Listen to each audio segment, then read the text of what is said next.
یہ راہ ہدایت بیان ہے، یہ راہ۔ مزید نئے بیانات سننے کے لیے چینل راہ ہدایت بیان کو ضرور سبسکرائب کریں۔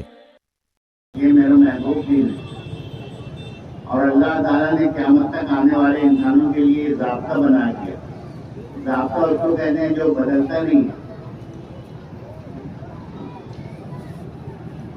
جیسے دین کے اندر اللہ نے دین کو کامیابی کا ضابطہ بنایا، جو بھی پورے دین پر چلے گا، چاہے مرد ہو چاہے عورت ہو، اس کو دنیا کے اندر بھی پوری کامیابی ملے گی اور آخرت کے اندر بھی پوری کامیابی ملے گی۔ اور جو دین پر نہیں چلے گا، برے دین پر چلے گا، وہ دنیا کے اندر بھی ناکام ہوگا اور آخرت کی آنے والی زندگی جو ہمیشہ کی ہے اس میں بھی ناکام ہوگا۔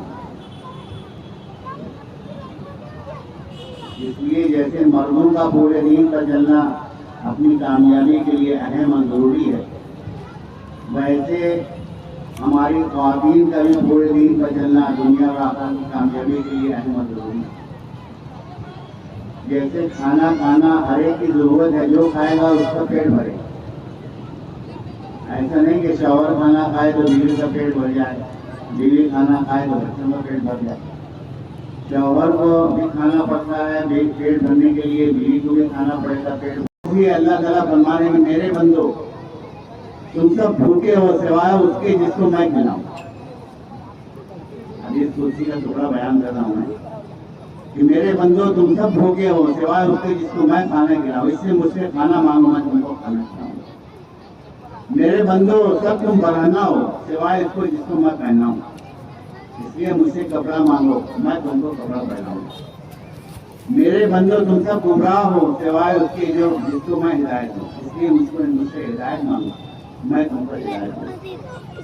ماشاءاللہ ہم سب نماز پڑھتے ہیں، اللہ ہدایت کی دعا کرتے ہیں، لیکن جیسے کھانا اللہ نے اپنے ذمہ لیا ہے، کھانے کی محنت کرتے ہیں کہ نہیں کرتے ہیں؟ کیا بھائی پانی ہے نا، لباس اللہ نے اپنے ذمہ لیا ہے، لیکن لباس حاصل کرنے کی محنت کرتے ہیں کہ نہیں کرتے؟ نہیں، اللہ تعالیٰ نے ذمہ لیا ہے، ان کو محنت کرنے کی ضرورت نہیں، نہ کھانے کی محنت کرو نہ لباس، ایسا کرتے ہیں کیا بھائی؟ لیکن جب ہدایت کا ذمہ اللہ نے لیا ہے، ہدایت کی دعا تو کرتے ہیں، لیکن ہدایت کی محنت کر رہے ہیں کیا؟ بتاؤ نا۔ آج پورے دین پر ہم اس لیے نہیں چل رہے ہیں کہ جس محنت سے ہدایت ملتی ہے اس محنت کو ہم نہیں کرتے،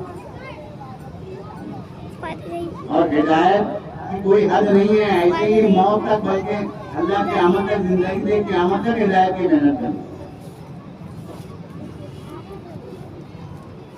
ہدایت کی محنت کریں گے، اللہ سے مانگیں گے، اللہ ہدایت دیں گے، ہم پورے دین پر چلیں گے۔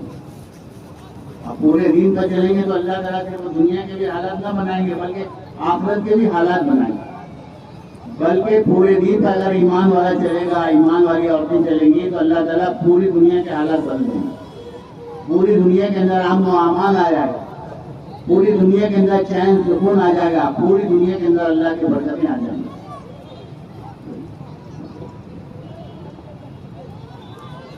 اگر ہمارے پاس ایک بھی حکومت نہ ہو، ہمارے پاس ایک بھی وزارت نہ ہو، ہماری اکثریت بھی نہ ہو، ہم تھوڑے مقدار میں لیکن پورے دین پر چلیں گے تو اللہ تعالیٰ نہ صرف ایمان والوں بلکہ غیر ایمان والوں کی زندگیاں بنا دیں گے، ان کی زندگی میں سکھ چین آ جائے گا، ان کی زندگیوں میں برکت آ جائے گی، ان کی دعائیں اللہ قبول کریں گے۔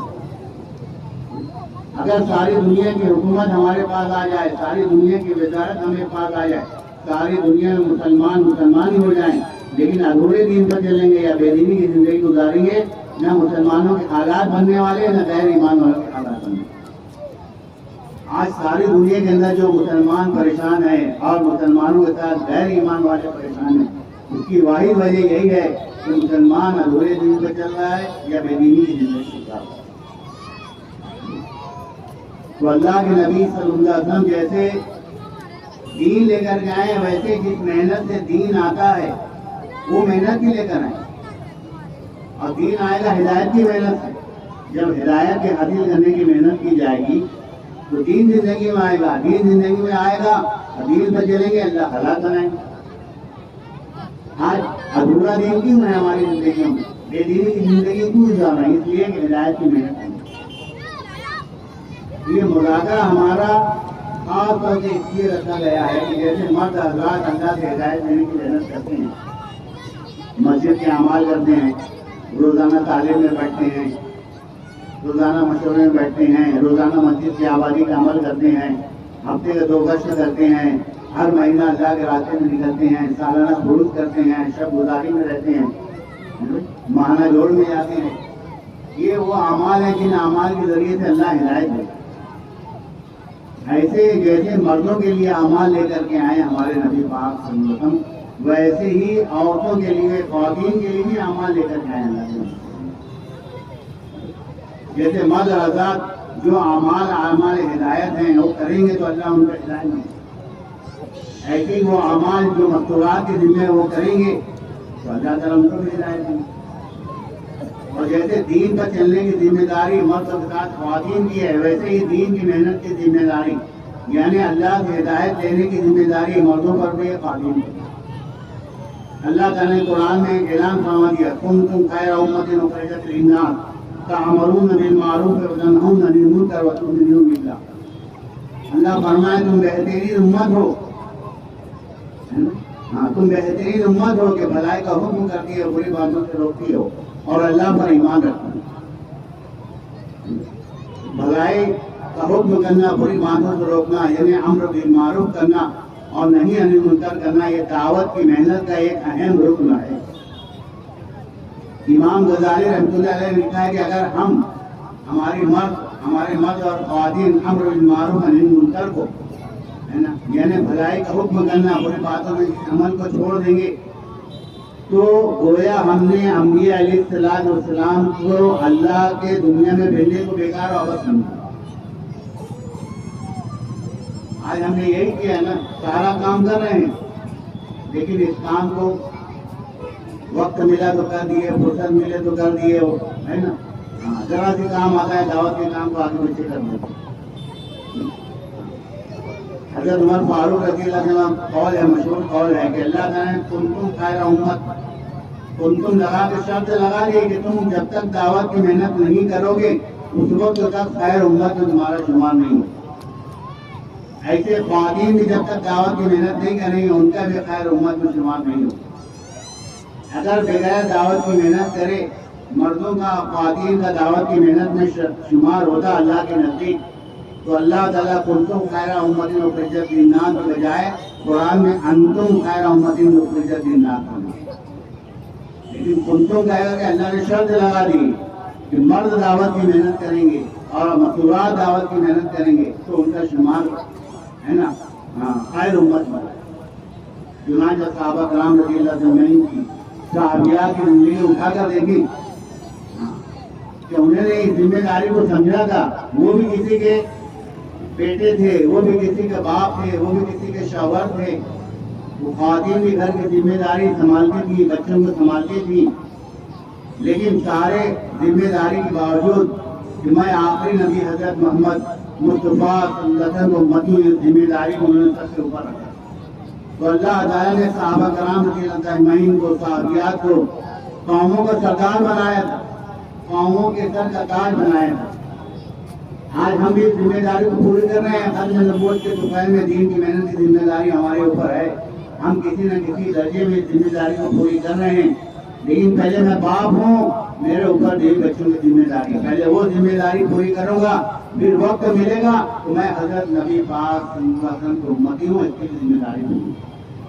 تو پہلے دنیا کی ذمہ داری ہمارے سامنے ہوتی ہے، بعد میں آخری نبی حضرت محمد صلی اللہ علیہ وسلم امتی ہونے کی ذمہ داری ہمارے اوپر ہوتی ہے. اس لیے ہم نے اس کام کو، ساری ذمہ داری کو پیچھے ڈال دیا. اللہ تعالیٰ نے بھی ہم کو قوموں کے پیروں تلے ڈال دیا. ہم قوموں کے پیروں تلے دبے جانے.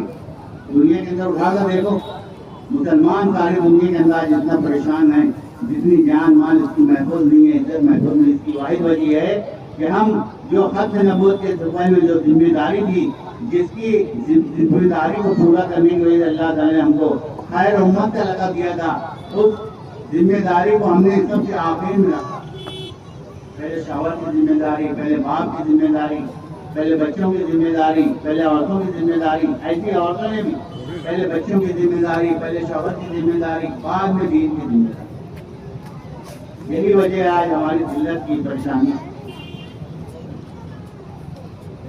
اس لیے مستورات کو بھی دعوت کی محنت میں ہم کو اپنے ساتھ شریک کرنا چاہیے.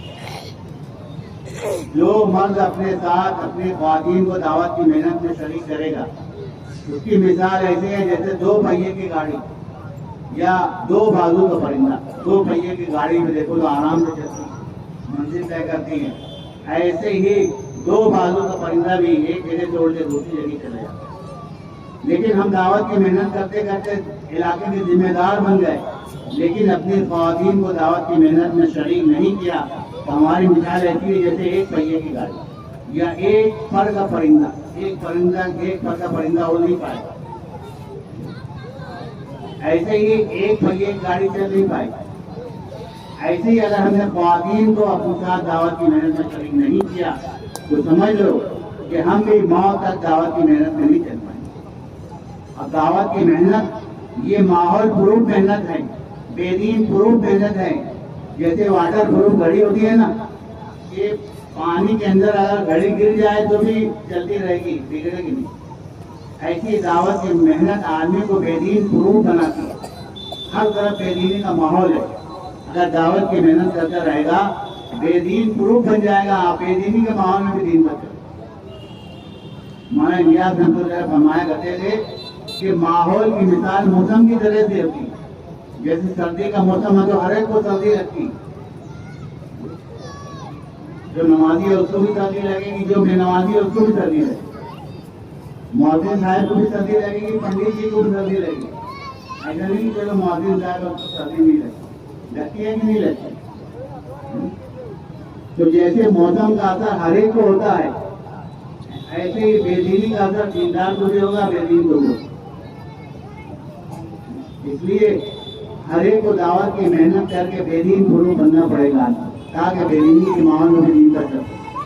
ہماری بہنوں کو بھی, ہماری خواتین کو بھی دعوت کی محنت میں شریک کرنا پڑے گا تاکہ وہ بھی بے دینی کے ماحول میں دین پر پورے پورے رہ سکے.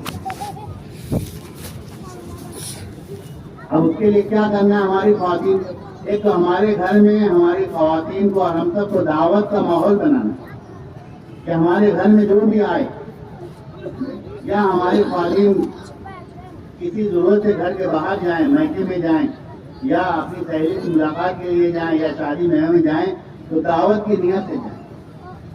اپنے ساتھ مصلی رکھیں کہ جب بھی نماز کا وقت, جہاں بھی نماز کا وقت ہو جائے ہم نماز پڑھیں گے. یہ بھی ایک دعوت ہے. اور اپنا سر ہمیشہ ڈھانپ کر کے رکھیں, اوڑھنی سر پر رہے, موٹی اوڑھنی رہے, ایسی اوڑھنی رہے کہ اس میں سے بال بھی نہیں دکھنا چاہیے. اور سنت لباس ہونا چاہیے ہماری خواتین کا بھی. جیسے مرد حضرات سنت لباس پہنتے ہیں ویسے خواتین بھی سنت لباس پہنتے ہیں. پورے دین کی دعوت دینا ہے. اور پورے دین کی دعوت کیسے دیں گے کہ اس بات کی دعوت ہم حدیث میں سے حدیث یاد کرو اور حدیث کی روشنی کی دعوت دو, ایمان کی دعوت دو, نماز کی دعوت دو, علم کی, ذکر کی, احترام مسلم کی, اخلاق کی, اللہ کے راستے میں نکلنے کی, حدایانی سے بچنے کی, سب کی دعوت دینا. یہی پورے دین کی دعوت ہے. اور سب سے زیادہ دعوت ایمان کی دعوت دینا ہے. ایمان کی دعوت سے ایمان لا الہ الا اللہ محمد رسول اللہ یقین کے اندر ہوتا ہے. ہم اپنی خواتین کو ایمان کی دعوت دینا سکھائیں. ایمان کی دعوت کیسے دیں گے؟ پہلے تو اللہ کی بڑائی, جس طرح سے اللہ تعالیٰ نے قرآن پاک کی اپنی بڑائی بیان کی اس طرح سے اللہ کی بڑائی بیان کرنا. مطلب حدیث میں دیکھیے قرآن کی آیتیں, اس میں ترجمہ ہے کہ اللہ تعالیٰ اپنی بڑائی کس طرح بیان کریں. ایک جگہ اللہ تعالیٰ فرمانے ہم رات میں سے دن کو نکالتے ہیں, دن میں سے رات کو نکالتے ہیں. کبھی رات کا کچھ حصہ دن میں داخل کر دیتے ہیں, دن بڑا ہو جاتا ہے. کبھی دن کا کچھ حصہ رات میں داخل ہو جاتا ہے, رات بڑی ہو جاتی ہے. اور اللہ تعالیٰ کہہ رہے ہیں کہ ہمارے علاوہ کوئی معبود ہے جو آسمان سے اور زمین سے تم کو غذائیں پہنچا رہا ہے, تمہاری روزی پہنچا رہے ہیں. اللہ تعالیٰ آسمان سے بارش برساتے ہیں اور بارش سے زمین سے اللہ تعالیٰ غلہ اگاتے ہیں. اگر اللہ تعالیٰ بارش برسانا بند کر دیں تو یہ نالے, یہ ندی ہے نا, اور جہاں جہاں سے کھیت کو پانی ملتا ہے, جہاں جہاں سے کھیت سیراب ہوتے ہیں وہ سارے کھیت سوکھ جائیں گے. یہ کھیتوں میں, یہ نالوں میں پانی اس لیے ہے, ندیوں میں پانی اس لیے ہے, بورنگ میں پانی اس لیے ہے کہ اللہ تعالیٰ بارش برساتا ہے. ایک طرح سے اللہ کی تعریف بیان کرنا, اللہ کی بنائی چیزوں کو دیکھنا. دیکھو آسمان اللہ نے کیسے بنایا, زمین کیسے بنائی, بچے کو دسترخوان پر لے کر کے بیٹھے اللہ کی تعریف کریں کہ بیٹا یہ دیکھ چاول کا دانہ ہے، تو چاول کھا رہے ہیں، اس کو کس نے پیدا کیا بتاؤ تو۔ قیامت کا کوئی مشین ایسی نہیں بنے گی جو چاول کا دانہ بنا دے۔ یہ روٹی جو تو کھا رہا ہے گیہوں سے بنی ہے، گیہوں ایسا دانہ اللہ پیدا کرتے ہیں، ایک دانے سے کتنے دانے اللہ پیدا کرتے ہیں۔ اس طرح سے بچوں کو اللہ کا تعریف کرتے ہیں، ساتھ ان کو اللہ سے پہچان ہے۔